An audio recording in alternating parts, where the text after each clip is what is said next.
City ఔట్‌స్కర్ట్స్‌లో ఉన్న ఓ gated కమ్యూనిటీలోని ఒక individual హౌస్‌లో నిద్రపోతుంది ఆ అమ్మాయి. మెత్తటి బెడ్ మీద ముద్దుగా మల్లెపువ్వులా పడుకొని ఉంది. ఒంటి మీద టీ షర్ట్, చిన్న షార్ట్ ఉన్నాయి. మూసి ఉన్న పెద్ద పెద్ద కళ్ళు, గుండ్రని బుగ్గలు, అందంగా శంఖంలా ఉన్న మెడ, ఆ మెడలో పచ్చగా మెరిసిపోతున్న పచ్చని పసుపు తాడు, చేతులకి, కాళ్ళకి గోరింటాకు, బెడ్ మీద ఒంటరిగా పడుకొని ఉంది. ఆ మూసిన కళ్ళు వెనక కారే కన్నీళ్లు తుడిచే చెయ్యి లేదు. పడుకున్నా నిద్ర రావడం లేదు. టైం మధ్యాహ్నం 2 అయ్యింది. ఇంక బ్రష్ కూడా చెయ్యలేదు తను. అమ్మగారూ! అమ్మగారూ! అని గట్టిగా పిలిచింది ఆ ఇంటి పనిమనిషి. తలుపు తెరిచే ఉంది అని చెప్పింది తను. దగ్గరగా ఉన్న తలుపు తీసుకొని లోపలికి వచ్చింది ఆ పనిమనిషి. అమ్మగారూ! అంటూ కేకలు వేస్తూ వచ్చింది. అబ్బా లక్సూ! లేచే ఉన్నాను అని చెప్పగా, ఎందుకరుస్తున్నావు? అని బెడ్ మీద నుండి లేచి కూర్చుంది. ఏంటమ్మా ఇది? ఇట్ట సెత్తే మీ ఆరోగ్యం ఏం కావాలా? అని టేబుల్ మీద ఉన్న బ్రేక్‌ఫాస్ట్‌ని చూస్తూ అడిగింది. కళ్ళు తెరిచి లక్సు వైపు చూసింది. తెల్లటి కాటన్ చీర మీద పెసర ఆకుపచ్చ రంగులతో పూలు, అదే రంగు జాకెటు, పెసర పచ్చ రంగు గాజులు, తెల్లటి మేని ఛాయ, తీర్చిదిద్దినట్టు ఉండే కనుబొమ్మలు, పాపిట్లో కుంకుమ, నుదిటిన బొట్టుబిల్ల, దాని కింద కాస్త కుంకుమతో నిండుగా అందంగా ఉంది. పెద్ద జడ, ఆ జడలో ఒకే ఒక పింక్ కలర్ నాట్ సెంటు గులాబీ. తీక్షణంగా గమనించి, లక్సూ! రోజూ ఇలా రెడీ అవ్వాలి అంటే నీకు విసుగు పుట్టదా? అని అడిగింది. లక్సు నోటితో చేతిని అదిమేసుకుంటూ, అదేంటమ్మా! పుసుక్కున అలా అన్నావ్? ఇలా నిండుగా కాక పెళ్ళయినోళ్ళు ఎలా ఉంటారమ్మా? అని చటుక్కున నాలిక కూర్చుకుంది. సారీ అమ్మా! మిమ్మల్ని నేను అనడం లేదు. అది మీ ఇష్టం. కానీ నా బావకి నేనిలానే ఉండాలి అని అంటుంది. ఉదయమనగపోయి రోజంతా కష్టపడి ఇంటికి వచ్చే మొగుడికి ఆడికి నచ్చినట్టు మనం కనిపిత్తేనే కదా తృప్తి. ఎవరో సంగతి నేను చెప్పలేను గాని నా బావకి నేనిట్ట ఉంటేనే ఇష్టం. రాత్రుళ్ళు ఎంత ఆలస్యంగా నిద్రపోయినా తెల్లారి స్నానం చెయ్యాలి, పూజ చెయ్యాలి. నా బావ లేచేసరికి ఆడికి ఇలానే పద్ధతిగా, ఒద్దికగా కట్టి కనబడాలి. రాత్రికి ఇంకో రెండించులు జడ్చి కట్టాలి అంటాడమ్మా అని మెలికలు తిరుగుతూ చెప్పింది లక్సు. చిన్నగా నవ్వుకుంది. తన మొదటి రాత్రి పడక గదిలోకి చిన్న మినీలో వచ్చిన ఆమెని చూసి చీర కట్టుకోలేదా అని అడగటం గుర్తొచ్చి చీరలో ఏముంటుంది అని ఆలోచనలో పడింది. బాతింగ్ చేసి బేగి వచ్చాయి తల్లి, వేడివేడిగా అన్నం తిందువు అని ప్లేట్స్, కాఫీ కప్పు తీసుకొని కిందికి వెళ్ళిపోయింది లక్సు. మరీ అంత బొద్దుగా కాకుండా, మరీ అంత పీలగా కాకుండా, చక్కని కొలతలతో ఉండే శరీరాన్ని పైనుండి కింద దాకా చూసుకొని, బ్లూ షర్ట్, తెల్లటి టీ షర్ట్‌లతో మోడర్న్‌గా, సెక్సీగా ఉంది తను. చిన్న నిట్టూర్పు వదిలి బాత్ కంప్లీట్ చేసి బయటకు వచ్చింది. వార్డ్‌రోబ్ ఓపెన్ చేసి బట్టల కోసం చూసింది. తను ఈ ఇంటికి వచ్చేటప్పుడు తెచ్చిన బ్యాగ్‌లోని బట్టలు సర్దేసినుంటుంది లక్సు. నీట్‌గా మడతలు పోకుండా పెట్టి ఉన్నాయి చీరలు. అప్రయత్నంగా ఓ చీర మీద చేయివేసింది. తన వెనక నిలబడి ఈ తేనె రంగుని వంటి మీద ఎలా ఉంటుందో చూడాలి అని ఉంది. కట్టుకోవా? అని చెప్పాడు అతను. అతని కోసం కట్టుకోవాలి అనుకుంది. కానీ ఆ సంఘటన వలన కట్టుకోవాలని లేక అది కట్టుకోలేదు. అతని మొహం, ఆ మీసాల మాటున దాగిన అల్లరి నవ్వు గుర్తురాగానే కళ్ళల్లో నీళ్లు పొంగాయి. విసురుగా డోర్ వేసేసి టవల్‌తో అలానే కూర్చుంది బెడ్ మీద. అబ్బా! ఈ అమ్మగారితో నేను వేగలేను బాబూ! అనుకుంటూ మళ్ళీ పైకి వచ్చింది లక్సు. బెడ్ మీద అడ్డంగా పడిపోయిన ఆమెని చూసి గబగబా దగ్గరికి వెళ్ళి అమ్మగారూ! అని పిలిచింది. లక్సు, నాకేం వద్దు. వండినవి మీరే తినేయండి అని కళ్ళు మూసుకొని ఇంకో పక్కకి తిరిగింది. డ్రెస్ కూడా వేసుకోకుండా అలా అడ్డంగా పడుకున్న ఆమెని చూసి బాధగా అనిపించింది. ఏం మాట్లాడకుండా మళ్ళీ కిందికి వెళ్ళిపోయింది. సాయంత్రం 6 గంటలకు నిద్రలేచి ఒక white T shirt and yellow short వేసుకొని కిందకు వచ్చింది. హాల్లో కూర్చొని చేతిలో ఉన్న యాపిల్‌ని అటూ ఇటూ తిప్పుతూ సోఫాకి తల వెనక్కి వాల్చి కళ్ళు మూసుకుంది. అమ్మగారూ! అనుకుంటూ లక్సు వచ్చింది. కళ్ళు తెరవకుండానే ఏంటి అని అడిగింది. బయట ఎవరో ఒక అబ్బాయి ఉన్నాడమ్మా! మీకు పార్సల్ ఇవ్వాలంట అంది. అవునా! ఎవరు అనుకుంటూ లేచి డోర్ దగ్గరికి వెళ్ళేసరికి, మ్యామ్, మీకిది డెలివరీ చేయమని చెప్పారు అని చేతిలో ఉన్న ఒక ప్యాకెట్ ఇచ్చాడు. తీసుకుంటూ ఏంటిది అని అడిగింది. ఇది మీ మ్యారేజ్ ఆల్బమ్ మ్యామ్ అని చెప్పి అక్కడ్నుండి వెళ్ళిపోయాడతను. ఆ ఇంటికి కొంచెం దగ్గరలో ఆగి ఉన్న కార్ దగ్గరికి వెళ్ళి, సార్, మీరు చెప్పినట్టే చేశాను అని కార్‌లో ఉన్న అతని దగ్గర్నుంచి కొంత డబ్బు తీసుకొని అక్కడ్నుంచి వెళ్ళిపోయాడు ఆ కొరియర్ బాయ్. చేతిలో ఉన్న ఆల్బమ్‌ని అలానే చూస్తూ నిలబడిపోయింది. ఆ ఆల్బమ్ మీద అందంగా రాసి ఉంది, సరయూ వెడ్స్ సింహాద్రి. సోఫాలో కూర్చొని ఒళ్ళో ఉన్న ఆల్బమ్‌ని ఓసారి తడిమి కళ్ళు మూసుకుంది. 4 నెలల క్రితం యూకే నుండి తన మాస్టర్స్ కంప్లీట్ చేసుకొని వచ్చింది సరయూ. ఉదయం 8 గంటలైనా కూతురు కిందికి రాకపోయేసరికి సరయూ మేడంని లేపు అని మెయిడ్‌కి చెప్పింది స్వాతి. అప్పటికే లేచి ఫ్రెష్ అవుతుంది సరు. డైనింగ్ టేబుల్ దగ్గరికి వస్తూ భార్య కూతుర్ని నిద్రలేపుతుంది అని అర్థమయ్యి, ఎందుకు పొద్దు పొద్దున్నే ప్రిన్సెస్‌ని నిద్రలేపుతున్నావు అని విసుగ్గా అడిగాడు దేవేంద్ర. భర్తను చూసి మౌనంగా ఆగిపోయిందావిడ. మొన్నటిదాకా చదువు చదువు అని కష్టపడింది. కొంచెం రెస్ట్ తీసుకోనివ్వు. వస్తుందిలే తానే మెల్లగా. తను లేచి వచ్చేసరికి ఫ్రెష్ బ్రేక్‌ఫాస్ట్ చెయ్యి. అది కూడా తనకి నచ్చింది చెయ్యి. ఇదే పెట్టకు అని ఆయన టిఫిన్ కంప్లీట్ చేసి హ్యాండ్ వాష్‌కి వెళ్ళిపోయాడు. కిచెన్‌లోకి వెళ్ళి కాఫీ పెట్టి ఆయనకిచ్చింది. పైకి చెప్పకపోయినా కాఫీ ఆస్వాదిస్తూ ఇస్తున్న ఎక్స్‌ప్రెషన్స్‌కి నవ్వుకొని వెళ్ళిపోయింది. అబ్బా! వదులు వర్ష. బయట మామయ్య రెడయ్యి ఉంటారు. ఇప్పుడు నువ్వు లేట్ చెయ్యకు అని భర్తని విడిపించుకోవడానికి నానా తంటలు పడుతుంది మహి. హ్మ్. ఇదే లాస్ట్ కిస్ అంటూ గోడకు పిన్ చేసిన మహిని ఎత్తుకొని బెడ్ మీదకి చేర్చాడు. దేవుడా! ఆఫీస్ టైం అవుతుందంటే ఈ వేళపాలలేని సరసాలేంటి స్వామీ అని లేని కోపం తెచ్చుకొని హర్ష బ్యాక్ మీద ఒక్కటి పీకింది. అబ్బా! దొంగ మొహందాన, గట్టిగా కొట్టావే! వాత తెలిపై ఉంటుంది అని షర్టు విప్పుతున్న హర్షను చూసి చటుక్కున తలుపు తెరిచి బయటికి పరిగెత్తింది. హాల్లోనే ఉన్న మామగారిని చూసి పరుగుకు బ్రేకిచ్చి ఆయనని చూసిన కంగారులో ఏం మాట్లాడాలో తెలియక కాఫీ తెచ్చివ్వనా మామయ్యగారూ అని అంది. ఆయన సీరియస్ ఫేస్ చూసి ఆ తర్వాత చేతిలోని కప్ చూసి రెండంగల్లో కిచెన్‌లో తేలింది. ఉఫ్! బాబోయ్! ఆ టైగర్‌తో ఎలా వేగుతున్నారత్తయ్య అని చిన్నగా అంది మహి. కూరగాయలు కోస్తూ ఉన్న స్వాతిగారు కోడలి వైపు ఓసారి షార్పుగా చూసేసరికి, సారీ అత్తయ్య అని కిచెన్ గట్టుకు ఆనుకొని ఒక్కసారి దీర్ఘంగా ఊపిరి తీసుకొని వదిలి, హాట్ వాటర్ గ్లాసులోకి ఒంపుకొని హర్షకి ఇచ్చేసి, కూర్చోండి హర్షగారు, టిఫిన్ పెడతాను అని చెప్పింది.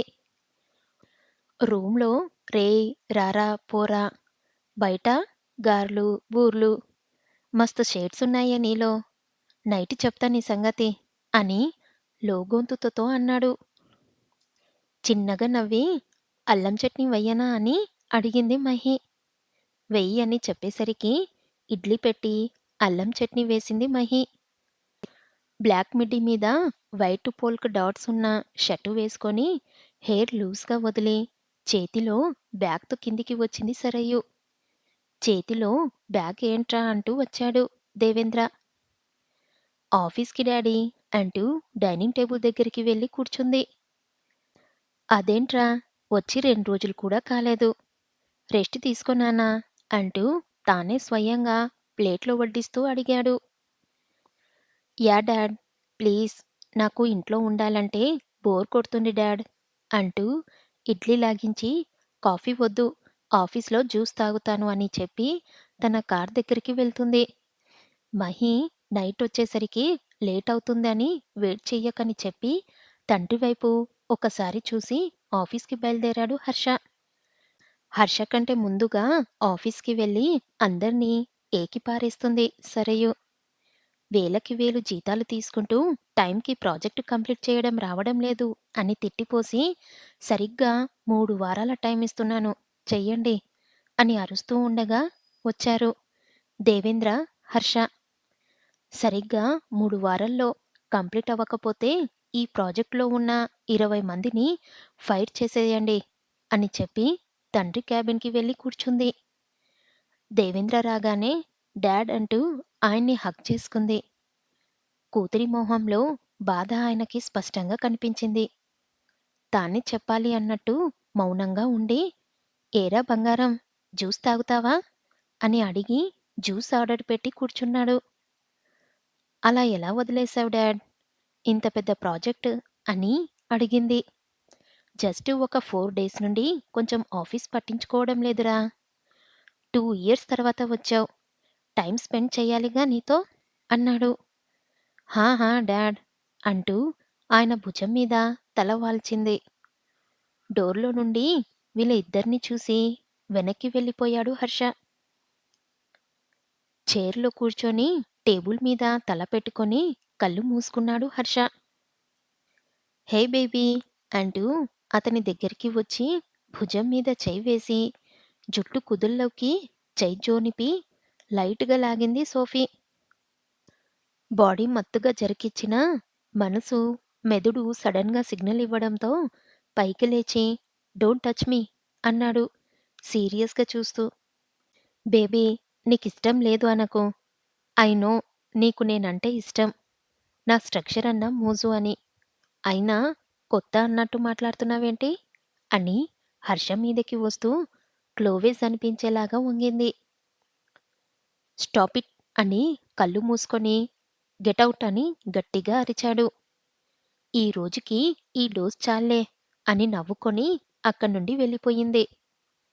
ఓపెన్ చేసిన ల్యాప్‌టాప్ క్లోజ్ చేసి పర్సనల్ రూమ్‌లోకి వెళ్ళి ఫేస్ వాష్ చేసుకొని అక్కడే బెడ్ మీద కూలబడ్డాడు. నిజంగా సోఫీతో ఇంటిమేట్ అయ్యానా అని ఆలోచిస్తూ గుర్తు తెచ్చుకోవడానికి ట్రై చేశాడు. ఎంత ఆలోచించినా డ్రింక్ చేయడం, సోఫీ తనని హత్తుకోవడం, హర్ష కూడా తూలుకుంటూ సోఫీతో వెళ్ళడం, హర్షని బెడ్ మీద తోసి తన మీద జరగటం అంతవరకి మాత్రమే గుర్తుకొస్తుంది. కనీసం సోఫీని కిస్ చేసినట్లు కూడా గుర్తులేదు. కానీ హర్ష ఉదయాన్నే నిద్ర లేచేసరికి ఒంటి మీద బట్టలు లేవు. అక్కడక్కడ నెయిల్ మార్క్స్, బైట్ మార్క్స్ ఉన్నాయి. అతని థైస్ మీద, బెడ్ మీద స్పెన్ స్టైన్స్ ఉన్నాయి. బాత్ చేసి హర్ష నిద్రపోతున్నాడు కదా అని బాత్రూంలో నుండి ఓన్లీ టవల్‌తో వచ్చింది సోఫీ. షాక్ అయిపోతూ వెనక్కి తిరిగి ఏంటిదంతా అని అడిగితే నైట్ నువ్వే నేను వద్దన్నా బలవంతంగా సెక్స్ చేశావు. నేను కూడా నీకు లొంగిపోయాను. ఐ లవ్ యూ హర్ష అని అతన్ని బ్యాగ్ హగ్ చేసుకుంది. నో డోంట్ టచ్ మీ అని దూరం జరిగాడు హర్ష. షాక్ అయినా త్వరగానే తేరుకొని ఏంటి ముట్టుకోవద్దా? నైట్ వద్దన్నా నా మీద పడ్డావు. చూడు ఎలా కొరికావో అని టవల్ కొంచెం జార్చి క్లోవెన్ చూపించింది. ఫాస్ట్‌గా కళ్ళు మూసుకొని సోఫీకి దూరం జరిగి ఐయామ్ సారీ నాకస్సలేం గుర్తులేదు. ఇంక ఈ విషయాన్ని ఇక్కడితో మర్చిపో అని షర్ట్ ఏ మూలన పడిందో వెతుక్కొని వేసుకొని బయటికి వెళ్ళబోతుండగా హర్ష మనం నైట్ ప్రికాషన్స్ లేకుండా ఒక్కటయ్యాం అని చెప్పింది సోఫీ. వెళ్ళేవాడల్లా అక్కడే ఆగిపోయాడు. వెనక్కి తిరిగిన హర్షని చూసి అమాయకంగా చూస్తూ, నేను సేఫ్ పీరియడ్ టైంలో కూడా లేను. ఒకవేళ అని చెయ్యి పొట్ట మీద పెట్టుకుంది. అసలెందుకిలా చేశానా అని తన మీద తనకే కోపం వస్తుంటే, ఇప్పుడు సోఫీ చెప్పింది విన్నాక అతని మీద అతనికే అసహ్యం వేసింది. ఇలా అతని ఆలోచనలు సాగుతుండగా వాటిని డిస్టర్బ్ చేస్తూ అదే పనిగా రింగ్ అవుతున్న ల్యాండ్‌లైన్ అతనిలో ఆలోచనలకి బ్రేక్ వేసి గతం నుండి బయటకు వచ్చేలా చేసింది. ఆ ఫోన్ ఎక్కడ్నుండో గెస్ చేసి హలో అన్నాడు. అతని గెస్‌ని పల్టీ కొట్టిస్తూ బేబీ ఆర్ యూ ఓకే అని అడిగింది మహి. మహి వాయిస్ వినగానే కళ్ళల్లో నీళ్లు తిరిగాయి హర్షకి. తమాయించుకొని హా బంగారం ఐయామ్ ఫైన్ అన్నాడు. మరి నీ వాయిస్ డల్‌గా ఉంది అంది కంగారుగా. అబ్బా! ఆఫీస్ వర్క్ టెన్షన్‌లో ఉన్నానే బంగారం. మళ్ళీ చేస్తా అని ఇంకో మాటకి తావు లేకుండా ఫోన్ పెట్టేశాడు. మొబైల్ ఆన్సర్ చెయ్యలేదు. మేబీ సైలెంట్‌లో ఉంది. ఏమోలే అనుకొని తన డైలీ రొటీన్‌లో పడింది. సరయు దేవేంద్ర క్యాబిన్ నుండి బయటికి వచ్చి డాడ్ నేను హర్ష దగ్గరికి వెళ్తున్నా అని చెప్పి హర్ష క్యాబిన్ నాక్ చేసింది. కమిన్ అని వినపడక లోపలికి తొంగి చూసింది. చైర్ ఎంప్టీగా కనిపించి అనుమానంగా లోపలికి వెళ్ళి పర్సనల్ రూమ్ డోర్ నాక్ చేసింది. అప్పుడే డోర్ ఓపెన్ చేసిన హర్ష వైపు చూసి ఆర్ యూ ఓకే అని అడిగింది. పర్ఫెక్ట్ అని ఏ భావం లేకుండా చెప్పి ఫైల్స్ అన్నీ తిరగేసి కావాల్సిన ఫైల్స్ తీసుకొని నేను మీటింగ్‌కి వెళ్తున్నాను అని చెప్పి వెళ్ళిపోయాడు. వెయిట్ నేను వస్తాను అని చెప్పి తన మొబైల్ పట్టుకొని అతని వెనకే బయలుదేరింది. కార్ దగ్గరికి వెళ్ళి front passenger side door open చేసి సీట్‌లో ఫైల్స్ పడేసి డ్రైవింగ్ సీట్ వైపు వెళ్ళి డోర్ ఓపెన్ చేసి డ్రైవింగ్ సీట్‌లో కూర్చున్నాడు. వెనకాల ఉన్న సరయుకి బిహేవియర్‌కి కోపం వచ్చేసింది. డోర్ ఓపెన్ చెయ్యకపోగా అతని పక్కన కూర్చోవడం కూడా ఇష్టం లేదన్నట్లు ప్యాసింజర్ సీట్‌లో ఫైల్ పడేయడం అస్సలు నచ్చలేదు. వెనక డోర్ ఓపెన్ చేసి కూర్చోగానే కార్ స్టార్ట్ చేశాడు. ఎలా ఉన్నావు సరయు అని కూడా అడగని ఆయన్ని చూస్తే ఏమనుకోవాలో కూడా అర్థం కాలేదు. తను వచ్చి ఇప్పటికి 3 రోజులు. ఈ 3 రోజుల్లో కనీసం ఒక్క మాట కూడా మాట్లాడలేదు. ఇందాక మీటింగ్ ఉంది అని చెప్పాడు. అదే వాళ్ళిద్దరూ మాట్లాడుకోవడం. 2 సంవత్సరాలకి కాను. వాళ్ళిద్దరి మధ్య అంత కాదు. ఇప్పుడు చోటు చేసుకుందో కూడా అర్థం కాలేదు. ఆమె డిగ్రీ చదివే రోజుల్లో కూడా బానే ఉన్నాడు. ఒక రోజు నుండి సడన్‌గా మాటలు తగ్గించాడు. సరయు వెళ్ళిపోతున్నప్పుడు కూడా ఏం మాట్లాడలేదు. జస్ట్ హగ్ చేసుకొని జాగ్రత్త అని మాత్రమే చెప్పాడు. ఇప్పటికే అమ్మ మాట్లాడదు హర్షతో గాని, తనతో గాని. నాన్న ఆవిడని రెండో పెళ్లి చేసుకొని తీసుకువచ్చాడు. అమ్మ ప్రేమకు మొహం వాసిపోయిన హర్షకి, సరయుకి అమ్మల ప్రేమను పంచింది. ఎందుకో తెలియదు కానీ, ఒకరోజు నాన్నకి ఆవిడకి పెద్ద గొడవ అయింది. అప్పట్నుంచి ఆవిడ ఏం మాట్లాడదు. కానీ అన్ని పనులు చేస్తుంది. సరయు మాట్లాడించడానికి ట్రై చేసినా ఆవిడ ఏ రోజు మాట్లాడలేదు. నాన్న, మహి తప్ప ఆ ఇంట్లో ఎవ్వరూ తనతో మాట్లాడరు. హర్ష మహిని రిజిస్టర్ మ్యారేజ్ చేసుకొని ఇంటికి తీసుకొచ్చాడు. మహికి ఎవ్వరూ లేరు. తను అనాథ. హర్ష ఆఫీస్‌లో హర్షకి పర్సనల్ అసిస్టెంట్‌గా ఉండేది. వాళ్ళు పెళ్లి చేసుకొని వచ్చిన తర్వాత దేవేంద్ర ఏ అభ్యంతరం చెప్పలేదు. మీటింగ్ స్పాట్ రావడంతో ఇద్దరూ కారు దిగి లోపలికి వెళ్ళి ఇంకా టైం ఉండడంతో వెయిటింగ్ హాల్‌లో కూర్చున్నారు హర్ష, సరయు. హర్ష ఏదైనా ప్రాబ్లమా అని అడిగింది సరయు. ఆయన మొహంలో ఏదో బాధ కనపడి అడిగింది. సరయు వైపు ఎక్స్‌ప్రెషన్స్ లేని ఓ చూపు చూసి పైకి లేచి కోట్ సెట్ చేసుకొని టేబుల్ మీద ఉన్న ఫైల్స్ తీసుకొని మీటింగ్ హాల్ వైపు నడిచాడు. ఆయన్ని ఎలా అర్థం చేసుకోవాలో తెలియక అతని వెనకే మీటింగ్ హాల్లోకి ఎంటర్ అయ్యింది. పెద్ద గది. దాదాపు 20 చైర్స్ ఉన్నాయి. పెద్ద సింగిల్ టేబుల్‌కి వేసి ఉన్నాయి ఆ చైర్స్. ఇద్దరు పక్కపక్కనే కూర్చున్నారు. ఒక్కొక్కళ్ళుగా అందరూ వచ్చారు. మీటింగ్ స్టార్ట్ చేయాల్సిన పర్సన్ ఇంకా రాలేదు. సో వెయిట్ చేస్తూ ఉన్నారు. అప్పుడు ఎంటర్ అయ్యాడు. 6 అడుగుల ఎత్తు, తేనె కళ్ళు, సిల్కీ హెయిర్, ఆ కొర్ర మీసం, ట్రిమ్ చేసిన గడ్డం, చురుకైన చూపులు, జిమ్ బాడీ, రాజసం ఉట్టిపడేలా ఉన్న ఆ నడక, వైట్ షర్ట్ ఇన్ చేసి బ్లూ కలర్ సూటు, చేతికి ప్లాటినం వాచ్‌తో ఠీవీగా సింహంలా నడుచుకుంటూ వచ్చి అతని సీట్లో కూర్చున్నాడు. గుడ్ మార్నింగ్ ఎవ్రీబడీ అని చైర్ వెనక్కి లాగి కూర్చున్నాడు అతను. ఆ ఠీవీ, ఆ హుందాతనం మైమరిచి చూస్తూ ఉంటే తనని గుచ్చి గుచ్చి చూస్తున్న ఫీలింగ్‌కి తల పక్కకి తిప్పి చూశాడు సింహాద్రి వల్లభానేని. క్షణంలో 1000 వంతు ఫాస్ట్‌గా రియాక్ట్ అయ్యి గుడ్ మార్నింగ్ మిస్టర్ సింహాద్రి అన్నాడు హర్ష. సరయు వైపు చూసేవాడు కాస్త ఆగి గుడ్ మార్నింగ్ మిస్టర్ హర్ష అన్నాడు. ఆ రస్పీ వాయిస్ బెడ్‌రూమ్‌లో ఎంత సెక్సీగా ఉంటుందో అన్న థాట్‌కి కళ్ళు మూసుకొని, పిడికిలి బిగించి తల వదిల్చింది సరయు. సరయూ! What's wrong? వాటిని అలా కళ్ళతోనే తినకు. అనుమానం వచ్చిందంటే పాప్‌కార్న్ అయిపోతావు అనుకొని సరయూ కాన్సంట్రేట్ ఆన్ మీటింగ్ అని లోగొంతులతో చెప్పి తన ఫైల్ ఓపెన్ చేసి కళ్ళతోనే ఫైల్‌లోని పేజెస్‌ని స్కాన్ చేసి మూసేశాడు హర్ష. మీటింగ్ స్టార్ట్ చేశాడు సింహాద్రి. అందర్నీ కవర్ చేస్తూ సరయు వైపు చూశాడు. రెప్ప కొట్టకుండా మైమరిచిపోయి అతన్నే చూస్తూ ఉంది సరయు. ఒక్క క్షణం ఆమె కళ్ళల్లో కళ్ళు పెట్టి చూశాడు. చిన్న స్మైల్ విసిరి మళ్ళీ స్టార్ట్ చేశాడు. ఆ స్మైల్‌కి సరయు మనసు అల్లకొల్లలమైపోయింది. సరిగ్గా అరగంటలో మీటింగ్ అయిపోయింది. కొంతమంది డౌట్స్ ఏం లేవన్నట్టు వెళ్ళిపోతుంటే, కొంతమంది అతనితో మాట్లాడుతున్నారు.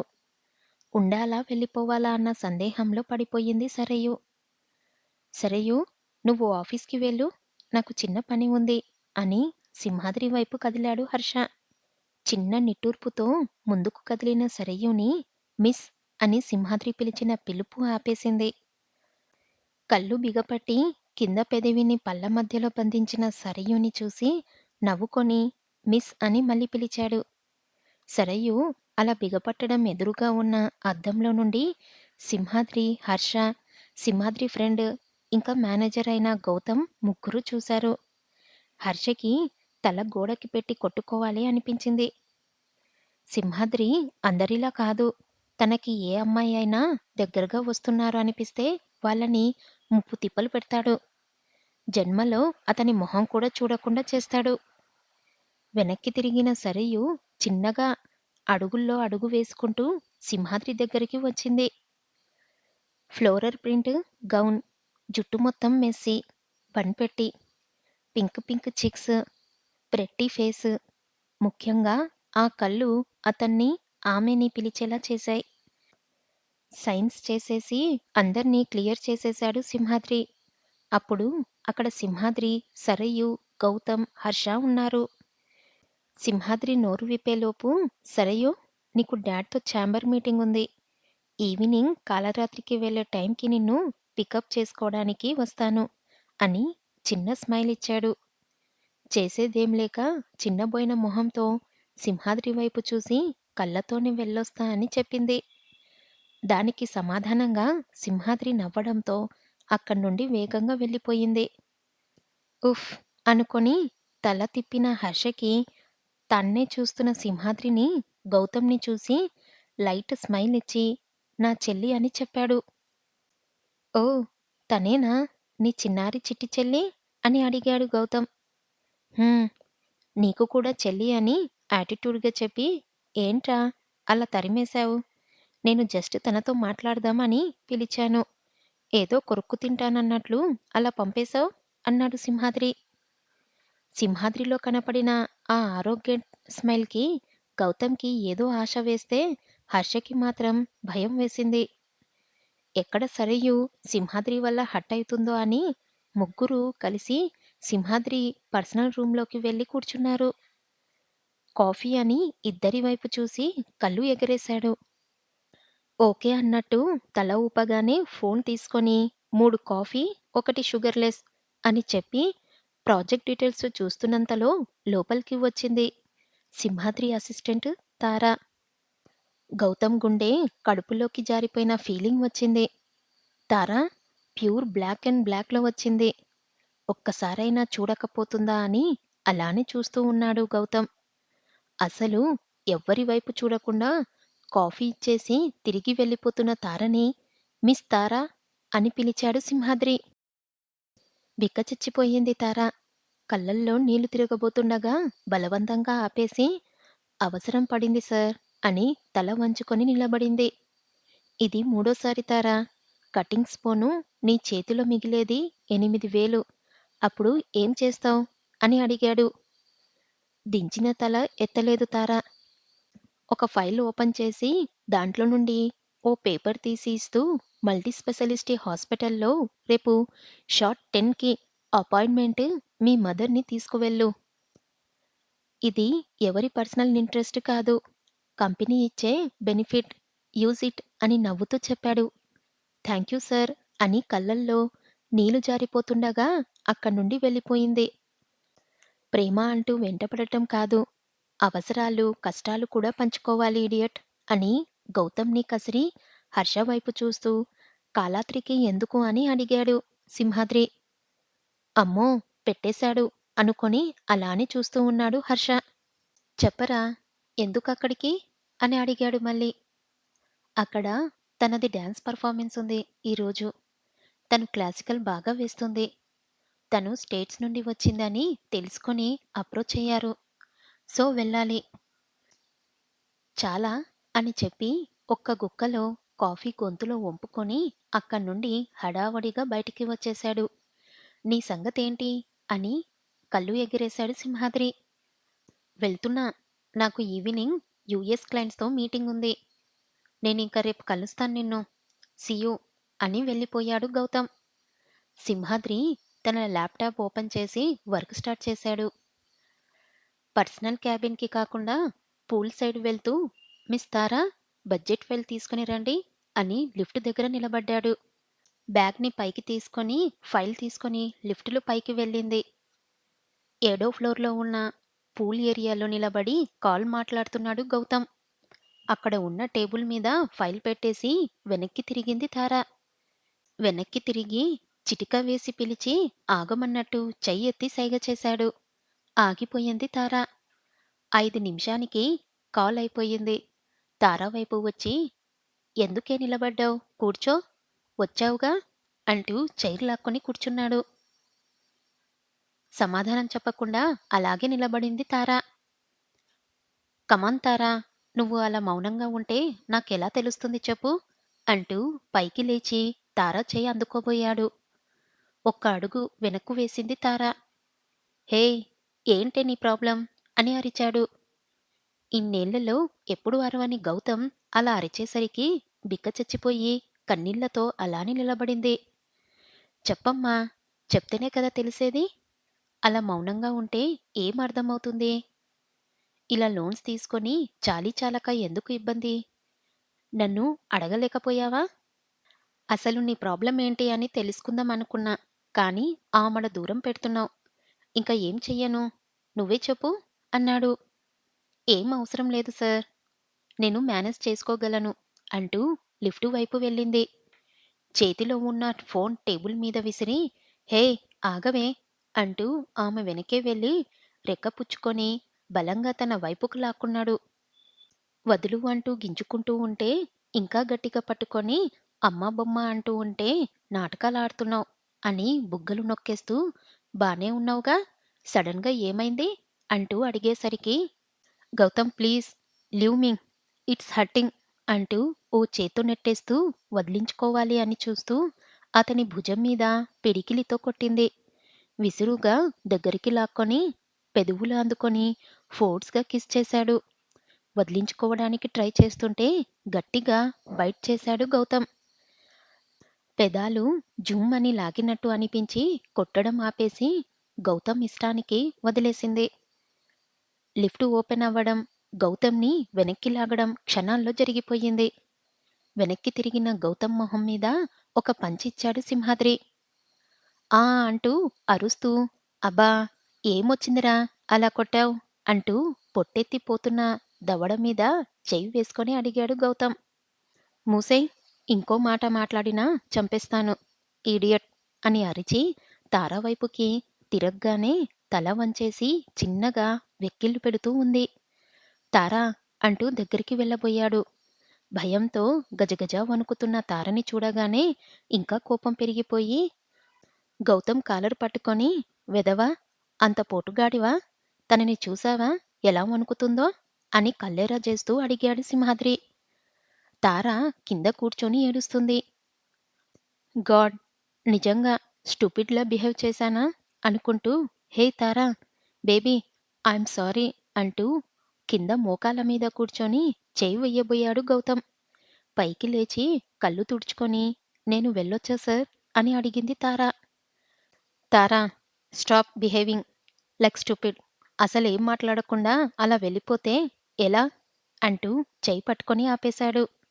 సింహాద్రి వైపు బేలగా చూసింది తార. తారా! నువ్వెళ్ళు అని తారని పంపేసి గౌతమ్ కాలర్ పుచ్చుకొని లాక్కొచ్చి కుర్చీలో కూలేసి, ఇప్పుడు చెప్పరా ఏంటి నీ ప్రాబ్లమ్?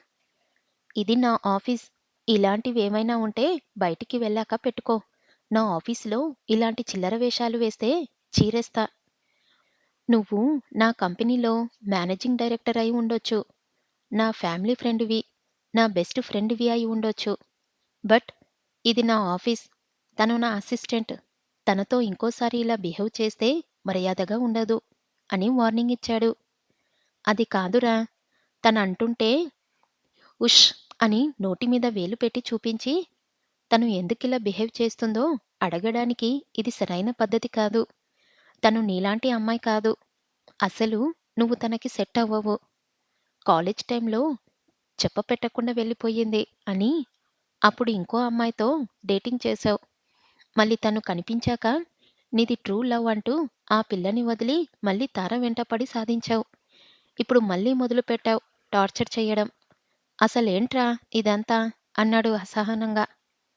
రేయ్! నేను తారను లవ్ చేస్తున్నాన్రా. అప్పుడు కాలేజ్ టైంలో ఏదో ఫ్యామిలీ ప్రాబ్లమ్. అందుకే వెళ్ళిపోయా అని చెప్పింది. ఇక్కడికి వచ్చిన తర్వాత అయినా బానే ఉంటదంటే నేను వేరే అమ్మాయిని డేటింగ్ చేస్తున్నా అని ఇగ్నోర్ చేసింది.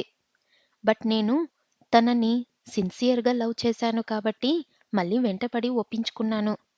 సడెన్‌గా ఏమైందో తెలియదు. 4 రోజుల నుంచి మళ్ళీ సైలెంట్ అయిపోయింది అన్నాడు. నిదానంగా కూర్చోబెట్టుకొని మాట్లాడు. అంతేకాని అలా మీద పడకు. ఇంకోసారి తనకి ఇష్టం లేకుండా ముట్టుకున్నావని తెలిసిందో నేను నిన్ను మర్డర్ చేస్తాను. ఇడియట్! అని తిట్టి వెళ్ళిపోయాడు.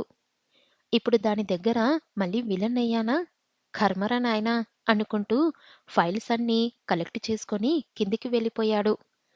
తన ప్లేస్‌లో కూర్చొని సీరియస్‌గా వర్క్ చేస్తున్న తార దగ్గరికి వెళ్ళి, ఈవినింగ్ 8:00కొచ్చి పికప్ చేసుకుంటాను. రెడీగా ఉండు అని వేరే మాటకి తావు లేకుండా తన రూమ్‌లోకి వెళ్ళి తన వర్క్‌లో మునిగిపోయాడు.